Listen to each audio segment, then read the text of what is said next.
Assalamualaikum warahmatullahi wabarakatuh. Hai semuanya, perkenalkan nama saya Winda Natasari, NIM 8604300638. Mata kuliah Filsafat Ilmu, Prodi Pendidikan Guru Sekolah Dasar. Baik, di video sebelumnya kita sudah membahas tentang ontologi, epistemologi, dan aksiologi. Sekarang kita akan membahas tentang hubungan timbal balik antara filsafat ilmu dan pendidikan, serta bagaimana keduanya saling mempengaruhi dan memperkuat satu sama lain. Yuk kita bahas. Yang pertama yaitu peran filsafat ilmu dalam pendidikan. Filsafat ilmu berfungsi sebagai landasan yang mengawasi dan memperkuat eksistensi ilmu pendidikan. Secara ontologis, filsafat ilmu menentukan apa hakikat pendidikan, apa saja yang menjadi objek kajiannya, sehingga ilmu pendidikan memiliki batasan dan ruang lingkupnya yang jelas. Secara epistemologis, filsafat ilmu menjelaskan bagaimana pengetahuan pendidikan diperoleh, divalidasi, dan dikembangkan, sehingga keilmuan pendidikan tidak bersifat sembarangan, tetapi memiliki metode dan dasar yang sah. Secara aksiologis, filsafat ilmu menetapkan nilai-nilai yang harus dijunjung dalam pendidikan seperti kebenaran, keadilan, kemanusiaan yang menjadikan ilmu pendidikan bukan hanya sekedar pengetahuan, tetapi juga berlandaskan etika dan tujuan mulia. Tanpa filsafat ilmu, pendidikan hanya menjadi serangkaian kegiatan tanpa arah dan landasan keilmuan yang kokoh. Yang kedua yaitu pengaruh pendidikan bermakna terhadap perkembangan filsafat ilmu.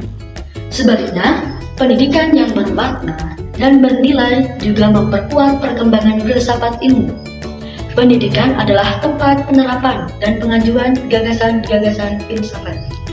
Ketika pendidikan dilaksanakan dengan nilai-nilai yang benar dan bermakna, ia akan melahirkan pertanyaan-pertanyaan baru, tantangan, dan pengalaman nyata yang mendorong filsafat ilmu untuk terus berpikir, merenungkan kembali konsep-konsep yang ada, serta mengembangkan pemikiran baru. Misalnya, ketika kita menghadapi masalah pendidikan di lapangan, kita dituntut untuk meninjau kembali hakikat, cara mendapatkan pengetahuan, dan nilai yang dipegang. Hal ini yang justru memperkaya dan mengembangkan filsafat ilmu itu sendiri. Jadi, praktek pendidikan yang baik adalah sumber inspirasi bagi perkembangan pemikiran filsafat. Yang ketiga yaitu filsafat ilmu sebagai pisau analisis dalam pendidikan. Filsafat ilmu disebut sebagai pisau analisis karena memiliki 3 dimensi utama yang mampu membedah setiap persoalan pendidikan secara mendalam. Yang pertama yaitu ontologi, menjawab apa yang dipersoalkan. Misalnya, saat ada masalah, kurikulum yang tidak sesuai kebutuhan, ontologi membantu kita memahami apa hakikat kurikulum itu sendiri, apa tujuan dasarnya, dan apa yang menjadi esensinya. Yang kedua yaitu epistemologi, menjawab bagaimana kita mengetahui dan memecahkan masalah tersebut. Ia membantu menganalisis apakah metode pembelajaran yang digunakan sudah benar, apakah pengetahuan yang disampaikan yang diperoleh melalui cara yang sah, dan dapat dipertanggungjawabkan.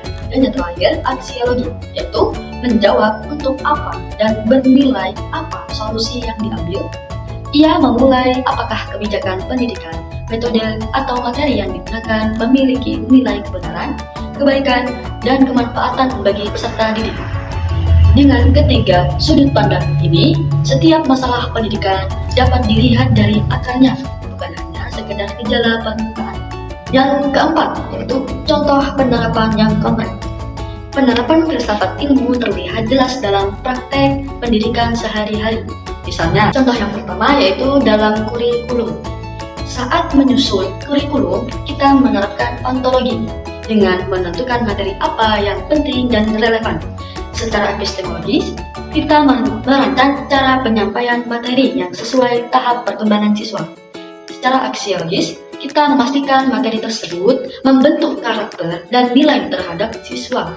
Contoh dalam proses pembelajaran, seorang guru yang menerapkan filsafat ilmu tidak hanya sekedar menyampaikan materi, tetapi bertanya, apa hakikat pengetahuan ini bagi siswa, bagaimana cara terbaik siswa memahaminya, dan nilai apa yang ingin ditanamkan dari materi ini.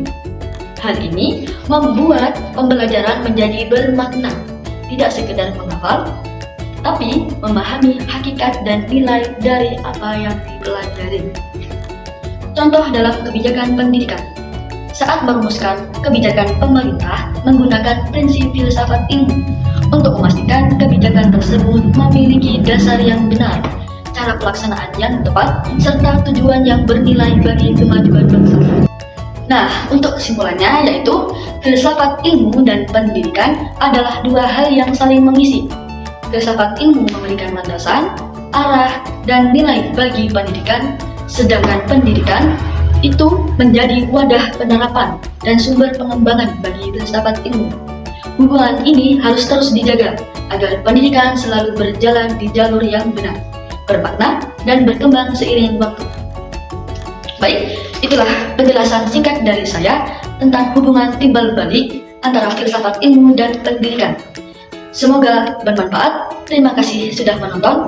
Saya akhiri. Wassalamualaikum warahmatullahi wabarakatuh.